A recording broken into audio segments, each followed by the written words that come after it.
So episode 2 was tonight and it was called Judging Judi.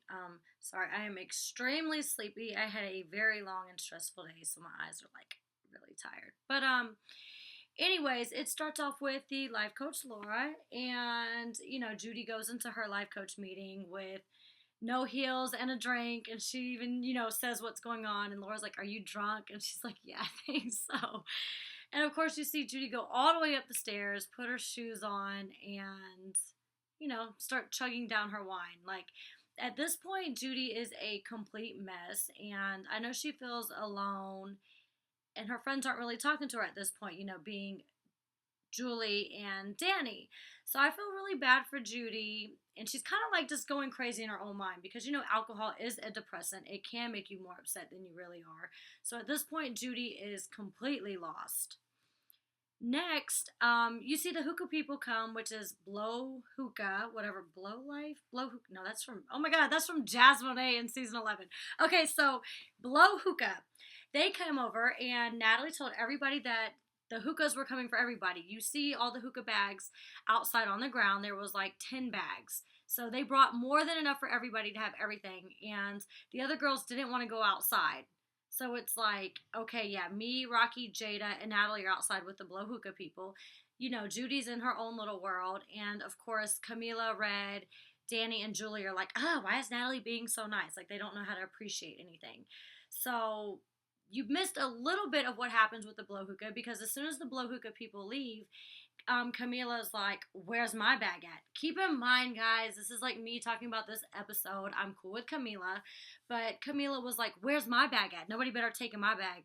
Okay, first off, you weren't even respectful enough for any of you guys to come out there to even talk to these guys, so why do you think you're going to get a bag? No, me, Rocky, Jada, and Natalie split everything equally because the other girls didn't come outside. So no, you don't get anything. All right, so next thing you know, let's see. Natalie goes into her life coach meeting, and I go upstairs with Jada, and Camila is yelling, minions, blah, blah, blah. And I'm like, what the hell? So I'm like going downstairs. Jada's like, are you going to say something? I'm like, yeah, I'm going to say something. I come down the stairs. I'm like, who are you talking to? She's like running around the corner through the kitchen and stuff. And I'm like, what are you doing? Like, come in here. I'm talking to you. And I say, like, who are you calling a minion? And she's like, you, something. And that's when I was like, okay, bitch, blah, blah, blah. She was like, no, I was, you don't see this part, but she was like, Sarah, I was joking, but now that you're calling me names, like, I was being serious. Like, I don't do that whole, I was joking, but I'm serious thing. Like, no, you were being serious, but now that I'm saying something about it, you want to act like it's a joke, even though you've got 5 people standing behind you. You're calling me and Jada minions, but who do you have behind you? You have Rocky, Danny, Julie, and Red. So literally, you got an army of 5 people, and you want to sit there and call me out. But of course, I'm going to stick up for myself, and you're not just going to call me names. And anyways, like, as I say, I've been knowing Natalie for 5 years. Like, what the hell are you talking about? You just want to talk shit. Obviously, we saw that from the first episode. We clearly see it from this episode because when I'm calling you out and saying stuff, you're running around the house screaming like, ah, like, just being extra for no reason. Like, calm down. Like, Camila, you're really pretty. Like, you're like a cute girl. Like, why are you sitting here being so crazy and yelling and always wanting to argue? And just, I don't know.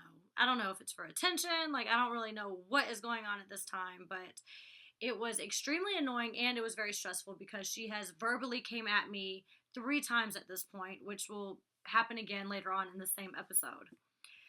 So the life coach meeting happens, and when I meet Laura, like, for one, she makes me cry every single time I talk to her, except for the last time, which was a group meeting, which was a joke, which you'll see way later on in this season. And, I talked to Laura about how, like, my dad lives with me, and he actually lived with me for 2.5 years. Um, he left for a while, and then he lived with me for a year and a half, which was the most recent before I came onto the show. So it was a total of 4 years, and she was asking me, who takes care of you and stuff like that. And I'm like, well, me, I take care of myself. I've been working forever and stuff like that. But I also told her, like, I have my mom. Like, she's basically always, like, a shoulder I can cry on and call whenever I need advice or when I'm feeling upset. So my mom has always been there for me. My grandma, we're extremely close. Like, we do family dinner, me, my mom, and my grandma every single Monday. Every Monday we do family dinner since I was a little girl. And so I'm really close to them. So of course they chop that part out, and I say the only person, because it is, I take care of myself financially, and I've had guys in and out of my life, which I don't really depend on them because they're inconsistent, just like other people have been. So yeah, I take care of myself, and Kiko's snoring really loud. And it sounds crazy, but he does take care of me. Like when I'm upset or I'm alone, like, if I get sad, like I always, hug on Kiko and tell him I love him, and he's always there for me. So Kiko does take care of me. And let's see what else. All right. Danny, her life coach meeting was really, really sad. And at this point, I haven't really talked to Danny, but I, become really good friends with her later on in the show. So it was sad seeing Danny upset. And I know the full story, so it is very, it's sad. Let's see. We all suck in what? Oh, so it was kind of funny because I was like, wait, is this some kind of compliment? Finally, like before we all go to supper club, Camila's talking about, do I wear this shirt and suck in or do I wear something else? She's like, we all got to suck in. She's like, well, except for Sarah. So wow, Camila gave me a compliment. That was nice. And yeah, no, I don't have to suck in. I'm wearing my sports bra. I just came back from the gym as always. So yeah, compliment from Camila. That was good. We go to Secret Sundays, me, Natalie, Red, and Camila. We had a lot of fun. You don't see us in the club, but we got on stage for a minute, and we made over $1,000 in one song. And then next thing you know, the dancers got really mad. They took our money. We ended up leaving. Everybody was pissed in the limo. But, yeah, that was it. You didn't see none of that. So the massage guys come. I don't know if you noticed this, but when the massage guys come, of course it looks like the next day, but if you notice, those are the same outfits we wore at brunch. The massage guys came after brunch, which was the last episode. And they're saying we don't understand Natalie's intentions. Like, what is she doing? Like, I just don't understand why these girls won't just be like, oh, well, Natalie's being nice. Whether it's fake nice or real nice, she's being nice to everybody. She's doing things for people. She's bringing the hookahs over, the massage people. Like, just be appreciative and quit finding a reason to complain.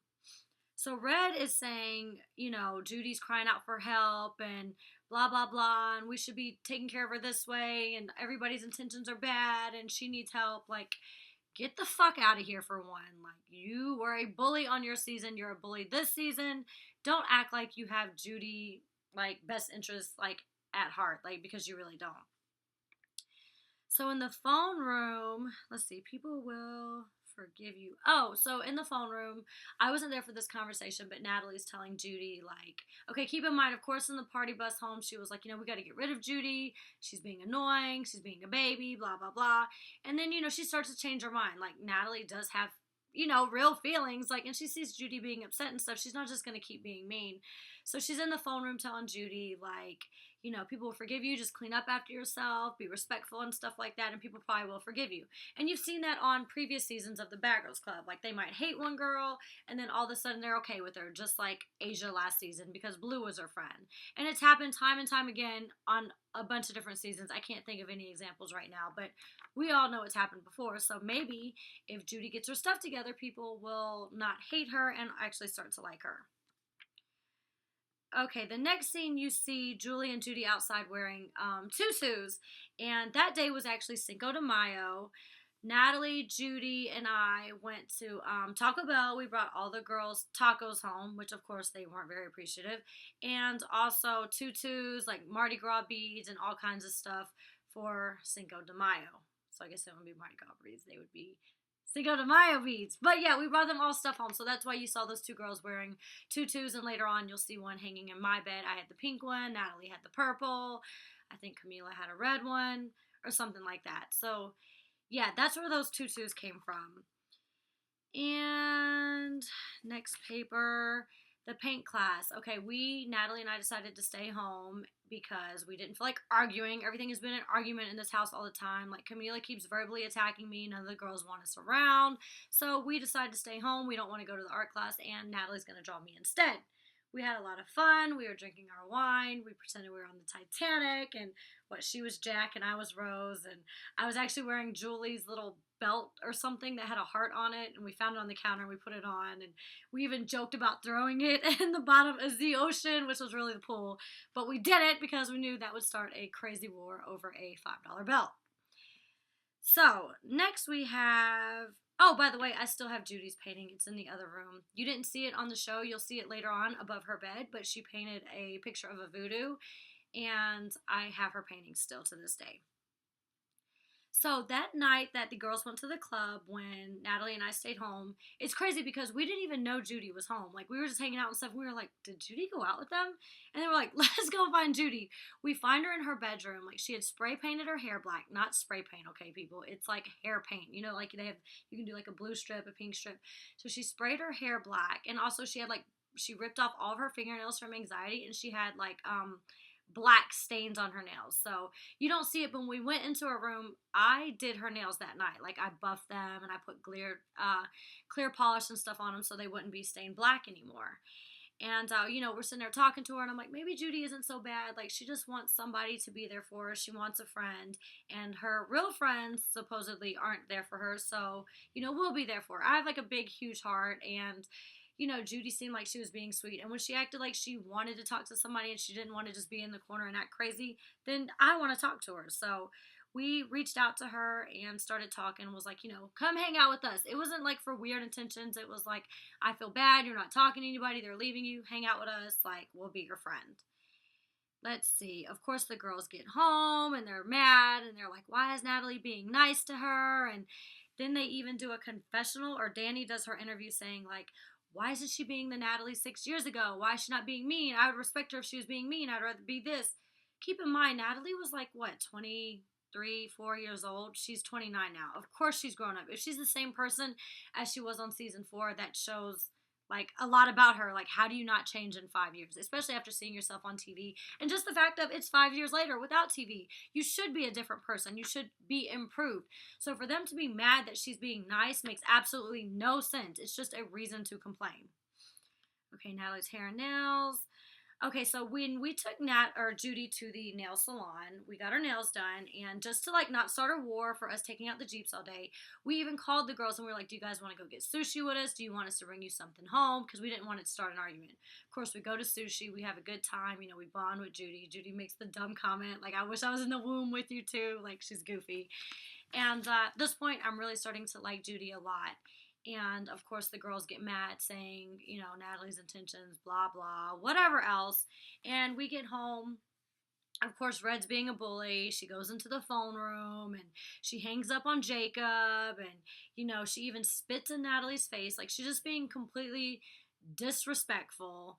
And I don't know how I missed the little kitchen fight. I don't even know where that was. But, it's crazy because I was on the phone with my mom and I see them kind of circling around Natalie. She was sitting on the counter close to the computer, which I can see from the phone room, and they were yelling and stuff. I'm even talking to my mom. I'm like, Mom, do I go in there? Like, they're going to be like, you're not even part of this conversation. Like, and I'm like, but I don't want to leave my friend in there. There's like all them against her. Like, should I go in there? Luckily, Camila, wanting to drag me into it, was like, Sarah, get in here. So I tell my mom, I'm like, okay, well, I just got invited, so let me go in there. So I come in there, they're talking mad shit, they're screaming at Natalie. Keep in mind, they've all been coming after me since day one. So for them to flip it into be coming at Natalie, I'm kind of confused. And in a way, I'm kind of relieved because I'm like, wow, they're actually coming at Natalie now instead of being mad at Natalie and coming after me. They're coming directly after her. So then next thing you know, Camila's like, you're talking bad about Sarah and blah, blah, blah. So at this point, I don't believe anything she's saying because I'm like, you've been verbally attacking me for the first few days. Why would I think that my friend in the house, that you're saying that she's talking bad about me? Like, I don't believe you.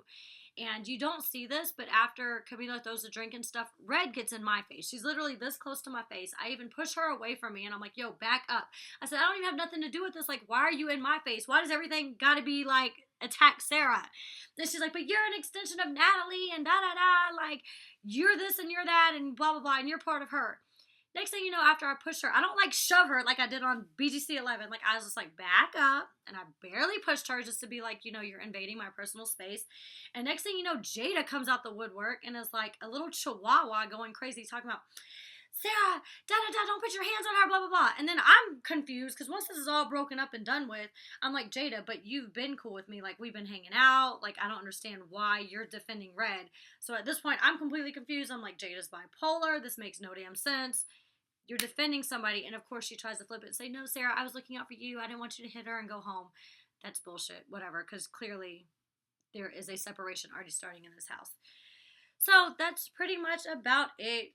This episode was crazy. Judi's drunk, and me and Natalie are starting to develop a friendship with her. And yeah, I don't think it's going to go over too well. So we will see next week. Mwah.